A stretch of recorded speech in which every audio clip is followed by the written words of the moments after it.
அன்புள்ளம்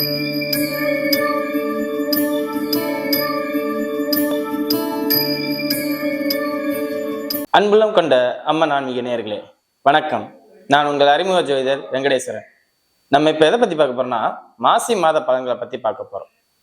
மாசி மாதம்னா காலபுருஷ தத்துவப்படி 11ஆம் இடமான கும்ப ராசியில சூரியன் சஞ்சரிக்கும் போது ஒவ்வொரு ராசியினருக்கும் ஒவ்வொரு மாதிரியான மாற்றங்கள் நிகழும். அந்த மாற்றங்கள் என்ன? அந்த மாற்றங்களால நமக்கு நல்லது நடக்க போதா கெட்டது நடக்க போதா? அது ஏன் சூரியனோட பயிற்சி? சூரியன்கிறது ஒரு குடும்பத்துக்கு தலைவர் மாதிரி, ஒரு நாட்டுக்கு தலைவர் மாதிரி. அந்த தலைமை நமக்கு சாதகமா இயங்க போதா பாதகமா இயங்க போதா? தலைமையில இருக்கிறவங்களுக்கு இந்த நேரத்துல நம்ம நல்லவங்களா தெரியுமா இல்ல டிஸ்டர்பன்ஸா தெரியுமா அப்படிங்கிறத பத்தி சகலத்தையும் இந்த பயிற்சி நமக்கு சொல்லும். அப்படிங்கும் போதுல நமக்கு இந்த நேரத்துல பதவி ஒரு சார்ந்த விஷயங்கள், அனுகூலமான விஷயங்கள் நடக்குமா அப்படிங்கிறத பத்தி பாக்குறதுக்கு தான் இந்த மாசி மாத பலன்கள். இப்ப வாங்க 12 ராசிகளுக்கும் உண்டான பலன்களை பார்ப்போம். கன்னி ராசி அன்பர்களே, இந்த மாதமானது உங்க ராசியாதிபதி ராசிக்கு 6ஆம் இடத்துல சூரியன் சஞ்சரிக்கிறார். இதனால என்ன நடக்க போகுது? பிரச்சனை வரப்போதா? சண்டை வரப்போதா? இல்ல. 12ஆம் அதிபதி 6ல பயணிக்கிறார் அப்படின்னா என்ன? விபரீத ராஜயோகம் ஏற்படும். 12ஆம் அதிபதி 6ல சேர்றார். 6ஆம் அதிபதியோட 12ஆம் அதிபதியும் 6ஆம் அதிபதியும் இணைகிறார் அப்படின்னா என்ன? பெரும் முதலாளிகளா இருக்கிறவங்களுக்கு உண்மையிலே இது ஒரு அதிர்ஷ்டகரமான காலம். இது கன்னி ராசியினருக்கு மாசி மாசம் ஒரு அதிர்ஷ்டமான மாசம். பெரும் முதலாளியா இருக்கிறவங்களுக்கு, இல்ல பெரிய ஹாஸ்பிட்டல்ல டாக்டரா இருக்கிறவங்களுக்கு, இல்ல பெரிய ரேங்கிங்ல இருக்கிற போலீஸ் ஆபீசருக்கு, இல்ல பெரிய ஜட்ஜுக்கு நிகரா இருக்கிறவங்களுக்கு, லாயரா இருக்கீங்க, ஜட்ஜு போஸ்டிங்க்கு எதிர்பார்த்துக்கிட்டு இருக்கீங்க அப்படின்னா உங்களுக்கு எல்லாம் ஒரு அற்புதமான காலம். பாருங்க, லயனா நான் யார சொல்றேன்? போலீஸும் பிரச்சனைக்குரிய இடத்துல இருக்கிறவங்க, டாக்டர்ஸும் பிரச்சனைக்குரிய இடத்துல இருக்கிறவங்க, வக்கீல்களும் பிரச்சனைக்குரிய இடத்துல இருக்கிறவங்க, அதே மாதிரி பெரிய முதலாளிங்க முதலே அவங்க எல்லாம் பெரிய பெரிய ப்ராப்ளம்ஸ் ஹேண்டில் பண்றவங்க. அதாவது பெரிய ப்ராப்ளம் தான் உங்களுக்கு வரும். அந்த பெரிய ப்ராப்ளத்துல இருக்கிறவங்களுக்கு எல்லா எதிரிகளையும் வீழ்த்தி நான் தான் ஃபர்ஸ்ட் அப்படிங்கிற மாதிரி உங்களுக்கு சூழ்நிலை நிகழும். மாசம் ஆரம்பிக்கும் முதல்ல கொஞ்சம் கஷ்டமா இருக்கிற மாதிரி தான் ஆரம்பிக்கும். போக போக போக எதிலும் வெற்றி, எல்லாம் வெற்றி அப்படிங்கிற ஒரு சூழ்நிலை. இதெல்லாம் யார் உங்களுக்கு கொடுக்க போறா? உங்க கூட பழகுற நண்பர்கள் தான் கொடுக்க போறாங்க. உங்க நண்பர்களால பல வகையிலையும் அனுகூலமும் ஆதாயமும் கிடைக்க போகுது. எல்லா வகையிலும் சாதகமான தன்மை, எதிலும் பாதகம் இல்லை. உங்க நண்பர்கள் இந்த நேரத்துல முழு சப்போர்ட் பண்ணுவாங்க. அதே மாதிரி கணவனா இருக்கும் பட்சத்தில் மனைவி முழு சப்போர்ட் பண்ணுவாங்க. மனைவியாக இருக்கும் பட்சத்தில் கணவன் முழு சப்போர்ட் பண்ணுவாங்க. அதே மாதிரி எதிர்பார்த்தவர்கள் எல்லா வகையிலும் உங்களுக்கு சாதகமான தன்மையில இயங்குவாங்க. ராசிக்கு 6ல சூரியன் பயணிச்சாலும் எல்லாமே உங்களுக்கு சாதகமான தன்மை. ஏன் இந்த ராசிக்கு 6ல சூரியன் பயணிக்கும் போதுல எனக்கு ஏன் இந்த சாதகமான தன்மைன்னு கேட்டா, ராசிக்கு 12ஆம் அதிபதி சூரியன், அவர் 6ல பயணிக்கிறார். உங்களுக்கு அதாவது புதனை பொறுத்தவரை, உங்க ராசியாதிபதி புதனை பொறுத்தவரை நண்பர்னு நினைக்கிறவரே சூரியன். அவர் வந்து மிதுன ராசிக்கு 3ஆம் இடம், ஆனா கன்னி ராசிக்கு 12ஆம் இடம். நெகட்டிவா தான் செயல்படுவார். அவர் 6ல மறையும் போதில சகல வகையான ஐஸ்வர்யங்களையும் கொடுப்பார். கொடுத்தாகணுங்கிற கட்டாயத்துக்கு வருவார். 6லயும் 8லயும் 12லயும் வரும்போதுல சூரியன் உங்களுக்கு முழு முழு முழு நன்மையும் செய்வார். பாருங்க, கன்னி ராசினருக்கு தான் 12ல ஆட்சி பலத்துல இருப்பாரு, 8ல உச்ச பலத்துல இருக்கிறாரு. அதே மாதிரி சூரியன் 6ல இருக்கும் போது எப்படி தான் வீட்டை பாக்குறாரு, எந்த குறையும் இல்லாம இருப்பாரு. அதுவும் இல்லாம அந்த கும்பராசியோட சிம்பிள் என்ன பாருங்க, கும்பம். எங்க இருந்து பார்த்தாலும் கண்ணுக்கு தெரியும். அதுவும் ஒரு வகையில சூரியன் மாதிரிதான். அப்படிங்கும் போதுல உங்களுக்கு சூரியன் பாதிச்சாதான் நல்லா இருக்கும். ஜனனகால ஜாதகத்துல கன்னி ராசியினர் இந்த வீடியோவை பாக்குறீங்கன்னா, ஜனனகால ஜாதகத்துல சூரியன் பாதிப்பா இருக்காரா, 6, 8, 12 இருக்காரா, நீங்க எல்லாம் நல்லா இருப்பீங்க, ரொம்ப ரொம்ப நல்லா இருப்பீங்க. யாருக்கும் இந்த விஷயம் அந்த அளவுக்கு சொல்ல மாட்டாங்க, நான் உங்களுக்கு சொல்றேன்.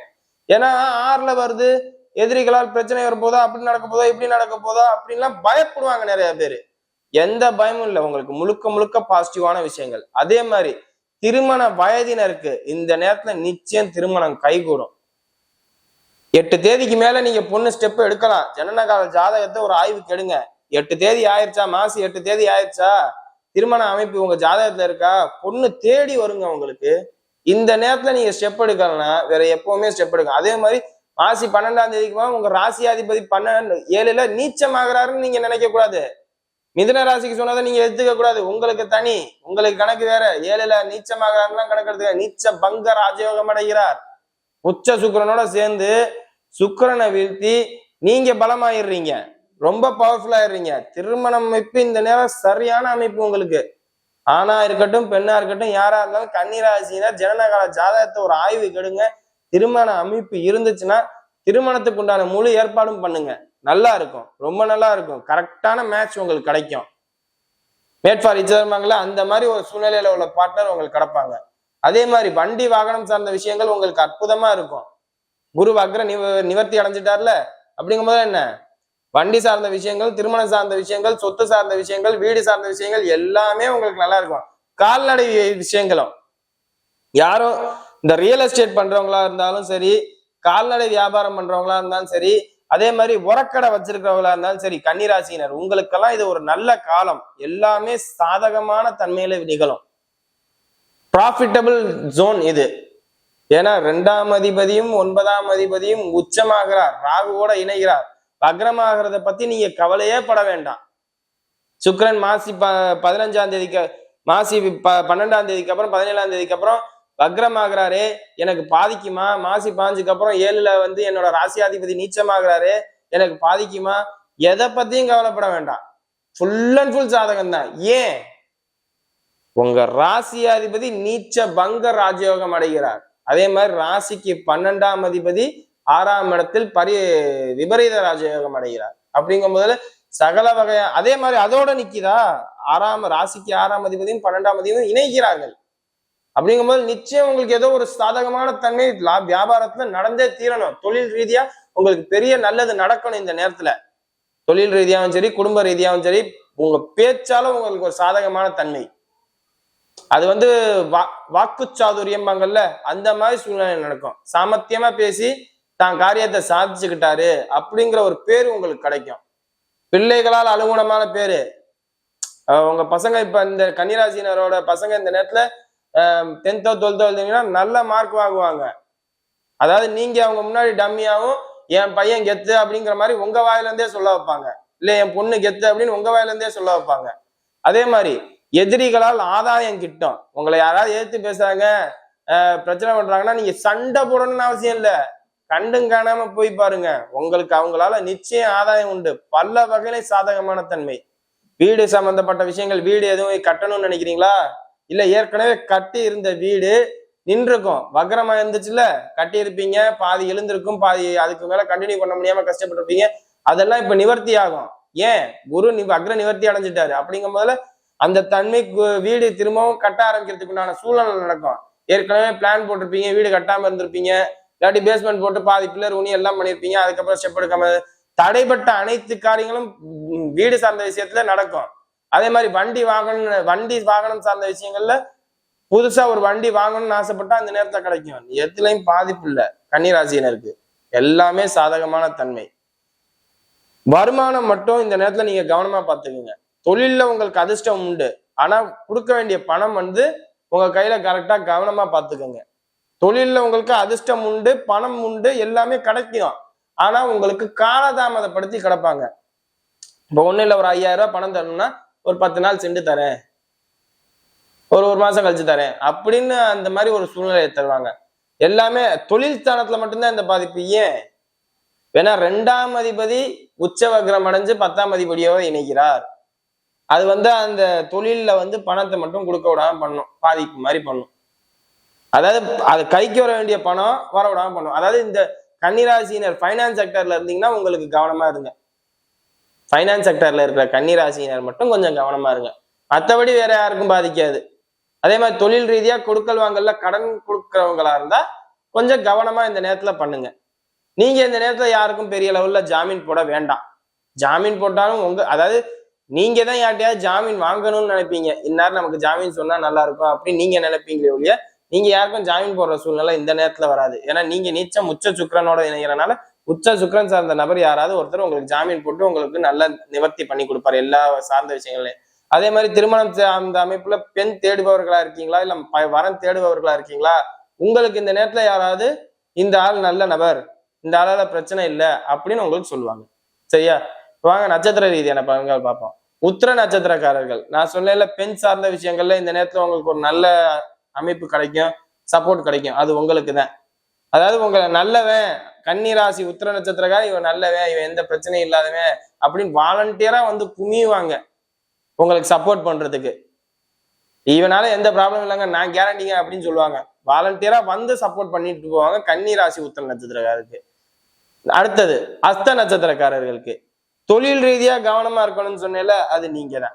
அதாவது கொடுக்கல் வாங்கல் துறையில இருக்கிறவங்களா இருந்தாலும் சரி, இல்ல தொழில் ரீதியா சம்பாதிக்கிறவங்க, கடன் கொடுக்கிறவங்களா இருந்தாலும் சரி, கடன் கொடுக்கும் போதுல ஏதாவது ஒரு இக்கு வைங்க, இல்ல யாரையாவது நடுவுல இழுத்து போட்டுக்கங்க.